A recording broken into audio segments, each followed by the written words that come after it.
Hello, bienvenidos a nuestro canal. Recuerden suscribirse y activar la campanita. Hello, buenas tardes, ¿cómo están? Bienvenidos una vez más a nuestro canal, a su canal, a mi canal, al canal de todos, al canal del pueblo, al canal de las historias. El día de hoy, feliz miércoles con una nueva historia, con un nuevo mensaje, con algo nuevo que aprender y con una historia que me causó demasiada, ¿cómo decirlo? Me dio como entre mal genio, un poco de rabia, me sentí impotente, tuve mucha impotencia y también un poco de ternura y un poco de miedo. Antes de todo, van a aparecer aquí abajo mis redes sociales, van a estar apareciendo mi página de Facebook, mi cuenta de Instagram, mis 2 cuentas de TikTok y también mi canal de YouTube. Recuerden suscribirse, activar la campanita, dejar un mensaje al final de este video.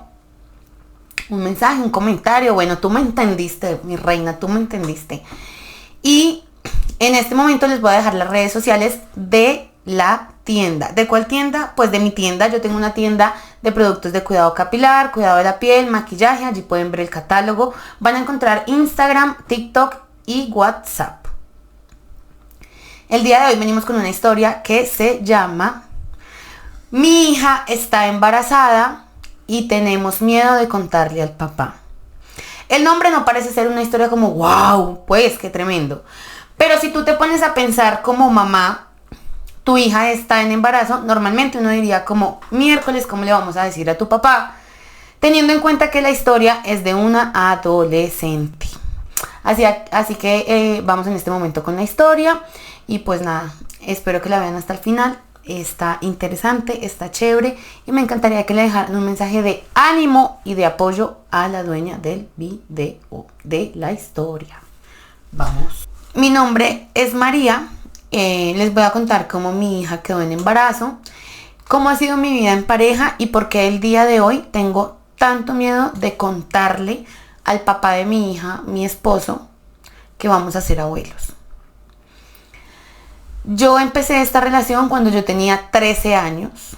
A mis 13 años yo me fui de mi casa, me junté, me fui a vivir con este hombre, ya que yo vivía en el pueblo, en una casa donde a mis 13 años yo no sabía leer, no sabía escribir. Y lo único para lo que me tenían en mi casa era para hacer quehaceres de la casa. Lo que era lavar, planchar, hacer de comer, llevarle de comer a los jornaleros o las personas de la finca.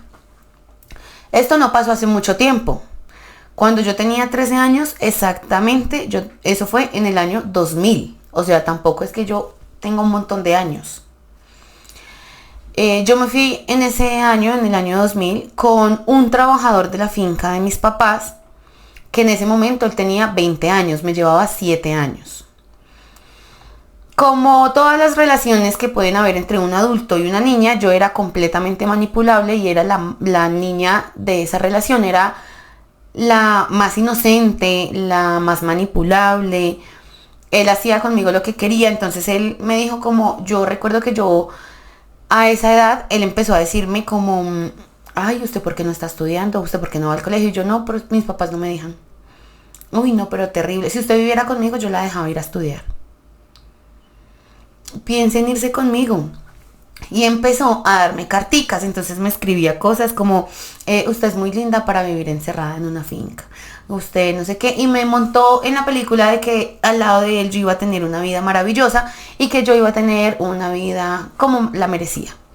Me fui, nos fuimos de ese pueblo, obviamente yo me fui prácticamente raptada, o sea, él vino a medianoche por mí en un carro y yo cogí mi ropa, entré una caja y me fui, me escapé. Nos fuimos a vivir a otra ciudad, él llegó a trabajar a otra finca y yo pues nada, llegué con él a una habitación ahí, él trabajaba todo el día, no era un borracho porque eso sería una mentira, él llegaba bien puntual, al principio pues la relación sí muy bonita, él fue mi primer hombre en todo el sentido de la palabra, ya ustedes entenderán. Yo cumplí mis 14, recuerdo que cuando cumplí mis 14 él me dijo como ahora sí, métase al colegio. Buscamos allá en ese pueblo donde aprender, pero pues no había como un colegio como los hay en las ciudades donde tú puedas validar, donde tú puedas como hacer todo. Y lo que empezó fue a decirme que podía ir a donde mi amiga. Yo había conseguido una amiga en el pueblo para que ella me enseñara a leer, a escribir, bueno. Y yo vivía demasiado sumisa, pero ya era sumisa porque yo estaba acostumbrada. Entonces yo todo el tiempo era como, ¿será que puedo ir? Él me decía, sí, obvio que puedes, que yo no tengo, usted no tiene por qué pedirme permiso. Usted me avisa, me dice, ve amor, voy a ir aquí, voy a hacer esto. Pero pues yo siempre viví con el miedo de que si yo no pedía permiso, de pronto él se enojaba. Porque así era la dinámica en mi casa. En la casa donde yo vivía, mi mamá para todo tenía que pedirle permiso a mi papá. No les conté, yo soy la cuarta de 6 hermanos. Entonces, para que tengan en cuenta, ya habían 3 hermanos que se habían ido y en mi casa quedaron 2. Bueno, yo en ese momento pues nada, empecé como a aprender a leer, a escribir, mi amiga me enseñaba. Para el año 2002 yo cumplía mis 15 años, él me hizo una fiesta muy bonita. Para ese momento mis papás ni siquiera sabían yo dónde estaba y creo que ni me habían buscado. O sea, como que ellos se dieron cuenta que yo me había ido con él y ya.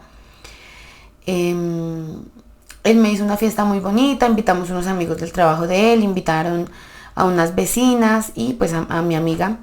Fue una fiesta muy bonita. Yo no pensé que alguna vez alguien me fuera a celebrar así. Yo aparte de ahí ya había aprendido a leer, ya había aprendido a escribir. Fue muy lindo para mí. Y él ahí me dijo como, bueno, usted ya puede, vamos y averiguamos si te pone a estudiar así en la nocturna. Ya sabíamos que había un colegio de nocturna, pero sí teníamos que estudiar todo, o sea, todos los años, ¿sí me entienden? Fuimos, hablamos, nos dijeron que sí podía, si pasaba un examen y lo pasé. Entré, yo estudiaba de 6 de la tarde a 9:30 de la noche. Y en el día pues yo estaba en la casa haciéndole de comer, al otro día me levantaba temprano, le empacaba y él se iba. Para ese momento él, de 15 años, antes de mis 15, me dijo como usted tiene que ponerse a planificar. Yo no tenía la menor idea de lo que era planificar, o sea, yo no sabía qué era planificar. Y me dijo para que no tenga hijos. Y yo le dije, no, pero es que yo sí quiero tener hijos. Y me dijo, ya. Y yo le dije, no, por eso me dijo, para que no tenga hijos ya. Cuando me llevó al centro de salud, me pusieron, o sea, yo tenía una vida demasiado... Era muy ignorante, esa es la palabra, porque así me habían criado. Ignorante es ignorar muchas cosas y yo ignoraba muchas cosas de la realidad de la vida. Yo, como les digo, pues nada, me fui al centro de salud, allá me pusieron a planificar, recuerdo que me daban unas pastas, todos los días me tenía que tomar unas pastas. Pues yo no quedé en embarazo en ningún momento. Ya para el año 2010, pues ya había pasado tiempo, yo tenía 23 años y decido ir a buscar a mis papás. Me voy para ese pueblo donde yo era, los encuentro. Ellos estaban un poco enojados, pero pues hablaron conmigo, yo les conté que me había ido, que me había ido bien. Mis papás los encontré un poco más achacados en salud, es decir, ellos ya los veía un poco más enfermos, caminaban más lentos, ya no estaban tan bien. Bueno, mi mamá tenía un problema en los huesitos, se le estaban inflamando así como los deditos. Bueno, yo les conté que estaba bien, que había estudiado, que ya me había graduado, que yo estaba estudiando en ese momento para ser enfermera. Yo estaba muy orgullosa de mi esposo en ese momento porque yo dije, me sacó de mi casa, no me dio la mejor vida, porque no me dio la mejor vida. O sea, vivíamos muy humilde, todos esos años vivimos en una habitación con cocina y baño compartido. Pero él me daba la oportunidad que yo no había tenido en mi casa de estudiar, de conocer, de salir. No era un hombre golpeador, no era un hombre borracho. Era muy trabajador. Pero entonces a él le gustaba mucho ahorrar y él me decía, no, vamos a ahorrar para completar para una casa. Rápidamente compramos un lote. Entonces cuando yo fui yo ya tenía un lote con mi esposo. Y estábamos ahorrando, o bueno, él estaba ahorrando mientras me pagaba mi carrera de enfermera para construir. Tenía 23 años, fui, visité a mis papás, hablé con ellos, les conté cómo estaba, me devolví otra vez para mi casa. Y pues nada, continué normal, yo seguía planificando, terminé mi enfermería y pues yo quería entrar a trabajar al pueblo, pero era, como les digo, era un pueblo pequeño y pues ya las enfermeras estaban ahí. Entonces, bueno, estudié y ya, ahí quedé. Empecé a trabajar en otras cosas, que atendiendo un local, que no sé qué. Yo entonces regreso en el 2011, ya, como les digo, pues pasa que yo termino de estudiar y entro a trabajar. Para ese año yo quedé en embarazo. No fue un bebé planeado. No fue un bebé que yo quise buscar. Porque yo dije, pues no era el momento todavía. Yo tenía 24 años y yo dije, no, pero es que no es lo que yo quería aún. Sí, ya había terminado mi enfermería, pero pues yo quería seguir, no sé, trabajando, estudiando otras cosas. Pero bueno, en ese momento cuando yo quedo en embarazo, mi vida cambia y da un grado de 180 grados. Yo pasé de poder salir, de poder hacer, de poder estudiar, a tener que quedarme encerrada. Primero, el embarazo me dio durísimo. Segundo, mi esposo, que en ese momento ya tenía 31 años, empezó a comportarse como diferente, como raro, como no sale. No, usted no tiene que salir. No, es que usted tiene mi bebé en su vientre. No, es que usted no se puede ir. No, es que usted no puede coger la calle. No, es que usted se tiene que quedar. Y yo decía, ¿pero por qué? O sea, ¿por qué tengo que quedarme? ¿Por qué tengo que...? Pues sí, me tocaba, era lo que yo había elegido o la vida que me tocaba porque ya estaba siendo mamá, porque ya estaba en embarazo, bueno. Y empecé a volverme más sumisa, mucho más sumisa, que cuando llegué ya yo tenía que preguntarle qué hago de comida, bueno, cosas así. Y él empezó a ejercer una presión y una violencia psicológica en mí muy fuerte. Mi hija nace ahí en el 2011 y pues empieza a pasar mi vida. Yo empiezo a perder mi vida social, lo que había aprendido. Todo lo empecé a utilizar únicamente en la casa y otra vez empecé a sentirme como la niña que tenía que estar únicamente lavando, cocinando, no sé, cosiendo, criando. Y me la pasaba encerrada en esa habitación con mi hija. Mi hija empezó a crecer, la vida empezó a pasar. Mi esposo empezó a consumir alcohol. Cuando ya mi hija tenía 3 años, entonces llegaba, me golpeaba, ya no tenía aspiraciones de nada. Nos fuimos a vivir al lote que teníamos para no pagar más arriendo en una casa hecha de madera. Tal vez a mí me faltó, como dicen ahora las jóvenes de ahora, como perrenque, como autoridad, como mujer. Pero pues yo estaba acostumbrada a otra dinámica en la vida. Y él empieza a golpearme. Y cuando llegaba tomado, me golpeaba a mí, golpeaba a mi hija. Me golpeaba a mí, golpeaba a mi hija. Para el año 2016 yo decido irme y me voy para donde mis papás. Oh, sorpresa que yo llego con mi hija y mi mamá me dice, no, mija, pero usted no se puede quedar acá. Usted se tiene que ir para donde su marido. Porque su papá dijo que usted no se puede quedar acá. Y con esa niña menos. O sea, hablaban como si mi hija no fuera nieta de ellos. Ellos no habían podido perdonar que yo me había ido y no les había seguido manteniendo la casa. Manteniendo me refiero a manteniendo como una ama de casa. ¿Me entienden? Pues claro, yo me sentí muy mal y yo dije, ¿cómo así? Me tocó devolverme. No me salía a trabajo, lavaba ropa en casas ajenas, o sea, como que empecé a caer y ya él empezó a dejarme con mi hija encerrada con llave. Él se llevaba a mi hija, la dejaba en el colegio y ya, me dejaba encerrada. Cuando él venía a almorzar a mediodía, íbamos por la niña, me dejaba toda la tarde encerrada con llave. O sea, yo empecé a vivir una vida que no me imaginé. Para el año de pandemia, pues ya en el año de pandemia mi hija tenía 9 años. Mi hija empieza a verse como una señorita a pesar de lo pequeña de edad. Y a ella le llega su primera menstruación a los 9 años. Pues yo tengo que decirle a él para comprar, ustedes saben, las toallas y esas cosas. Y él me dijo como, no, esta china ya está grande. Ya de esa edad puede arrancar, conseguir marido y que se vaya a trabajar. Así como hizo usted. Que consiga su marido y se vaya porque eso ya empezó. Y yo dije, Dios mío, pero mi hija tiene 9 años. No es la edad. Es que ya no ve que ella ya se comporta, no ve que el cuerpo ya es de una mujer, ya se comporta como una mujer. Bueno, en el año 2023, mi hija con 12 años, físicamente ya más grande y con estas ideas que le alentaba a su papá y que yo le prohibía, pero ella no me escuchaba, tuvo su primer novio, un muchachito de 15 años. Un muchachito de 15 años, no, que sí, que mi reina, mi princesa, mi cielo, mi no sé qué. Yo iba a la salida del colegio a recogerla y más de una vez me tocó pegarle, cogerla con un palo. Pero sorpresa que ella queda en embarazo este año 2024. Mi hija tiene 13 años, cumple 14 el 29 de diciembre. Está en embarazo, tiene alrededor de 3 meses y no le he contado a mi esposo por qué. Porque el año pasado, cuando ella salió con el cuento del novio, yo le dije a mi esposo, como no, mire sus ideas, no sé qué. Me dijo, mis ideas, yo solo estoy diciendo la verdad. Eso de estar consiguiendo noviecitos y estar besuqueándose por ahí, no. Que consiga un marido y que se vaya, que la mantengan. Pero eso conseguir novios para que le estén cogiendo no sé qué partes y le hagan no sé qué, pues no, eso es culpa suya porque usted es la que está con ella todo el día. O usted le para eso o se lo paro yo a punta de machete. O sea, a punta de planazos. Yo dije, no, o sea, este año mi hija, ella quiere mucho a su papá, pero ella sabe que cada vez que él llega borracho nos pega. Como les digo, él nos sigue dejando encerradas. En las noches se comporta horrible. Incluso he notado que tiene comportamientos que ve diferente a mi hija, cosas que no me parecen. Y aunque intento irme, me da mucho miedo porque yo, como les digo, no he trabajado, no me sale un trabajo. Ya gracias a Dios soy enfermera, pero yo intento buscar trabajo por todo lado y no me sale.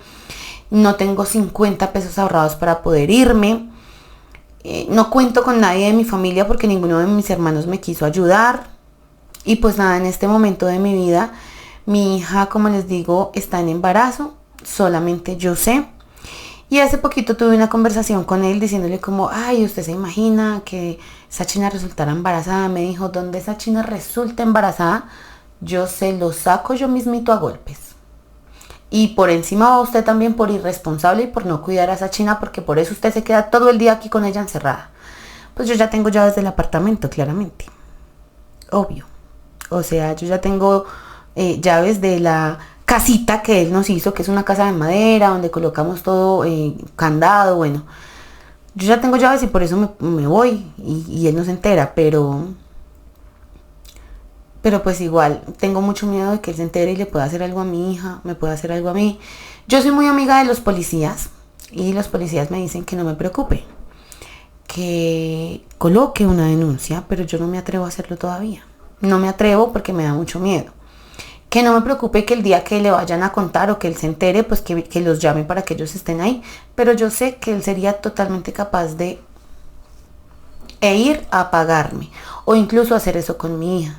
Tengo mucho miedo y aunque muchas personas creen que eso ya no pasa en este siglo y que con personas tan jóvenes como yo y que no sucede, pues sí, sigue pasando. Seguimos sintiendo la violencia psicológica, física, mental, monetaria, económica, vicaria de parte de nuestras parejas y sobre todo en lugares donde no llega mucho la ley, sobre todo en pueblos que son muy pequeños y que vienen arraigados de principios y de educación y de bases muy machistas desde niños.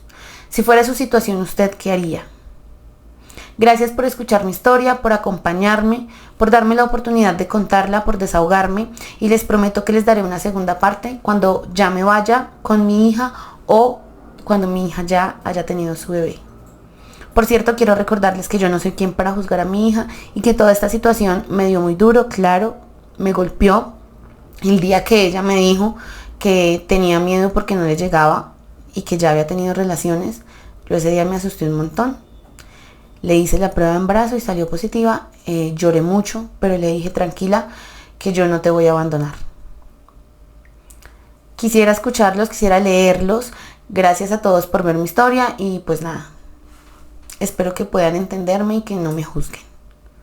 A todos ustedes que vieron esta historia, muchísimas gracias. Gracias por escucharme. Gracias por verla. Es una situación muy difícil. Muy difícil, es muy complicado porque nosotros creemos que, exacto, que en el 2024 eso ya no sucede, pero sucede, pasa y pasa un montón. Yo pienso, como le dije a la dueña de esta historia, que estamos en el momento exacto para buscar un grupo que nos pueda ayudar, que nos dé un albergue, que decida llevarla a otra ciudad, a ella y a su hija, y que con su profesión de enfermera, de auxiliar de enfermería, pueda conseguir un trabajo. Ya estamos intentando contactarnos con ciertas personas que pueden ayudar con este tema. Por ahora, ustedes cuéntenme qué piensan de esta historia. Por aquí les voy a dejar un emoji para que por favor lo dejen si llegaron hasta el final de esta historia. Prometo yo también darles segunda parte. Y pues nada, muchísimas gracias por ver este video, gracias por acompañarme, gracias por dejar sus comentarios al final de este video, por darle un mensaje de motivación y de ánimo a esta mamá y a esta niña que ahora se convertirá en madre. Por si les queda la duda, ya no es posible la interrupción porque la niña ya tiene alrededor de 4 meses y medio. Es decir, todo esto va a contrarreloj. Estamos a contrarreloj de que o se entere el señor o que ellas puedan huir de allí. Lo más importante en este momento es que ellas puedan salir de ese lugar. Para todos ustedes, muchas gracias por acompañarme. Feliz miércoles, nos vemos el día viernes con una nueva historia. Si usted desea que su historia sea contada por aquí, aquí les dejo el correo. El correo es historiaslaurenluciana@gmail.com. Chao, tomen agua, aplíquense desodorante, no le hagan daño a nadie y los y las quiero mucho. Chai.